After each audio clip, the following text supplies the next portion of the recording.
Hello, this is Dan Dominich, and I'm joined by Noelle Ellerson, who is a member of our advocacy team here at AASA.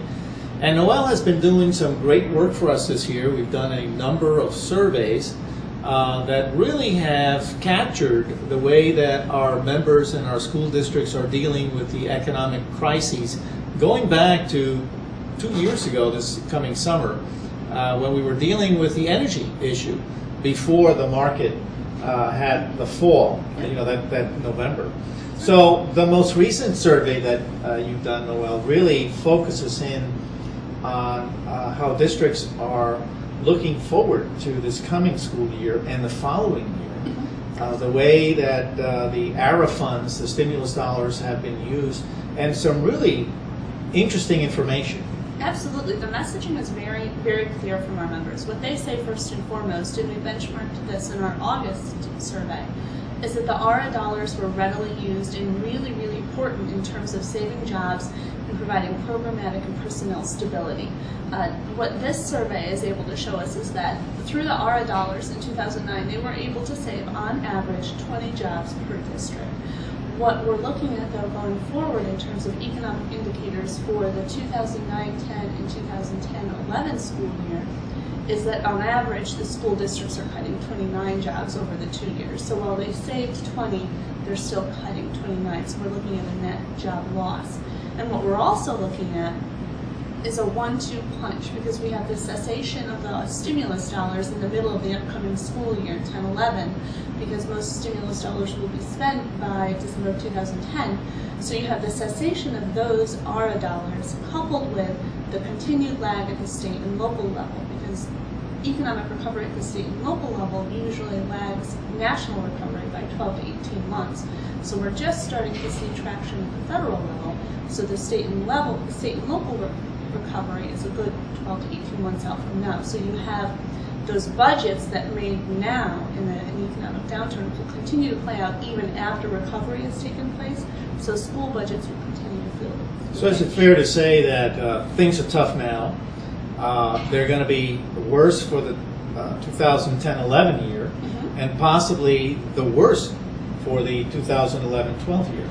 Yeah, it is looking up to shape that. It's looking to shape up that way. What you're looking at now, if you look at some of the data coming out of the national snapshot organizations, looking at property taxes, sale taxes, those revenues that drive your state and local economies, they're being collected now, and there's still a continued downturn. So those dollars being collected now and over the next 6 to 8 months won't play out in school budgets until the 10-11 and 11-12 school year. And so we're looking at some continued program and personnel impacts. Absolutely. And one of the things that you do in a survey is that you ask some very specific questions to our members in terms of, so how are you handling this? How are they handling it? Well, what we've been able to do, we've had these surveys for over 18 months now, and our members were very pragmatic in their responses, and we've long messaged about the fact that they started those cuts at the areas that least directly impact student achieving. So altering thermostats, reducing consumable supplies. The easy stuff. The easy stuff. But that was 18 months ago. Once you eliminate the easy stuff, all that's left is the less easy stuff. We're seeing an increase in class size. 2 interesting bullet points that we see a strong jump in consideration for the 10-11 school year is the number of schools who are giving consideration to a 4-day school week operation. We're also seeing a significant jump in the number of schools that have to consider eliminating summer school programs for the 10-11 school year, which has strong, strong implications for the academic achievement or sustaining academic achievement for students. So we're looking at that. So we see that, at the time that the administration is looking at reauthorizing ESEA and pushing for reform, that school districts are literally hanging on by a thread, and just survival seems to be the priority, and any kind of transformation or huge changes regarding education are going to be difficult to come by. Absolutely, and one thing that we can't overlook and that we talk about a lot in our department is how intertwined ESEA and the proposed federal budget is for the federal fiscal year 2011, which would be the 2011-12 school year. They're very, very intertwined with the strong proposal for reauthorization of ESEA, which streamlines and hopes to provide a lot of flexibility. If you couple that with some of the increased funding that we see in the federal budget, that is a good thing. We're considering though, we're a little bit concerned about where we see a significant shift in the proportion of discretionary education dollars that move through competitive grants versus formula. That said, one thing we do see a strength in for the ESEA reauthorization is the administration's emphasis on flexibility. Because in tight economic times, flexibility can be just as good as new money. So if you couple the flexibility in the blueprint with the proposed increase in funding for fiscal year 11, it could go a long way to spur innovation or reform. We're following closely, though, to see how many of those new dollars are competitive versus formula.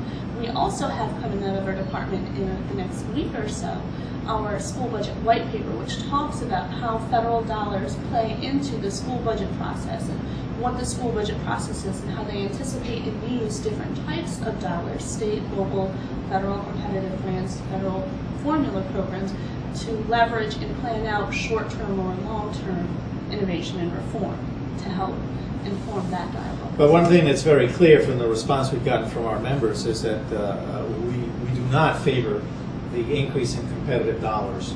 And there were some interesting questions that were asked, because the question basically is that how do you feel about competitive dollars? And generally, our members are not against competition or competitive dollars. What they seem to be against is putting those dollars as part of ESEA, which is primarily a formula grant. Absolutely. Our members have been very consistent on this. And one of the things I say in my meetings on the Hill is my members, school administrators, understand competition. They know competition has a role in public education. Their hiring process is a competition. They take 5 applications and they take the best one that works. They know what it is. That said, they understand that there's a role for competitive funding within education funding, but it's not a significant one necessarily. That's what they're clear on. They don't want to increase competitive funding at the expense of federal funding. And this becomes a very viable conversation, specifically around the FY11 proposed budget, where every single brand new dollar in the budget, while a significant volume of dollars, goes to competitive funding at the expense of level funding IDEA and Title I.